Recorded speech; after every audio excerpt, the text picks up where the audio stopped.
There are plenty of tools and ways of making selections that we can then turn into masks, and many of them are found, of course, in the toolbox. We have our marquee set of tools, and we'll be taking individual classes to look at each of these. I'm just trying to show you a quick overview of where things are located. Then, along with that, we have the 3 lasso tools.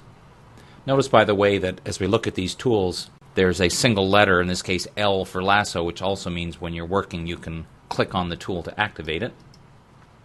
Then there's 2 tools that share the same place, the quick selection tool and the magic wand tool. Now it seems kind of odd to have W as the keyboard command for quick selection, but that's because magic wand was there first and it's W for wand, so the quick selection tool shares that spot. These are both kind of automated tools, and these are the ones you'll use probably most commonly. Further down we have the pen tool, which is a little more specialized and frankly takes a bit more practice. You may not find that many occasions to use it, although we will be talking about it. Down at the very bottom we have something called Quick Mask, which is a mode we can work into both preview and fine-tune our selection. And then we have the select menu. Now at first most of the things under here are not active, so let's go ahead and just make a very basic selection, just a rectangular marquee. Once I've done that, then we have more options. For example, deselect, which will take away our selection, or inverse, to select the opposite of what we have. So sometimes it's a lot easier to select the opposite of what you want and end up with the correct thing selected. So I'm going to inverse it again.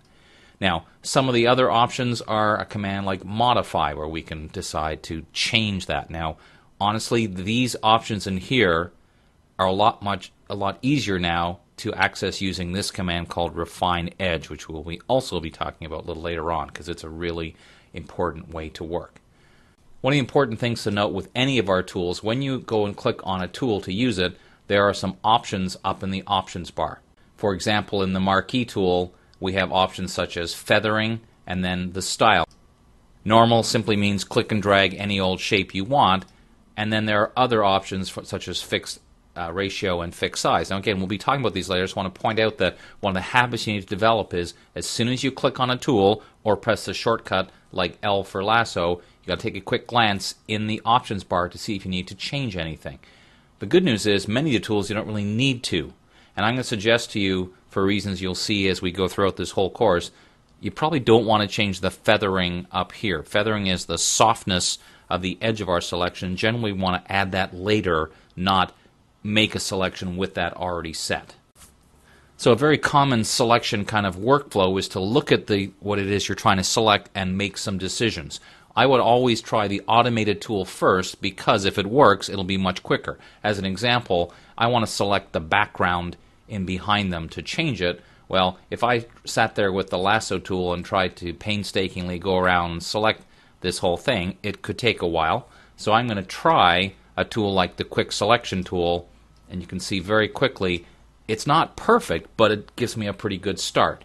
Then I would switch to other tools and try different combinations. One of the things we'll talk about also, once we get these little introductory things out of the way, is how to use tools in conjunction with each other to fine-tune our selection to make it better. Now, here's one thing that I want to address right up front, because this can be both a very useful command, but it can also give you the biggest headache if you're not thinking about it very carefully.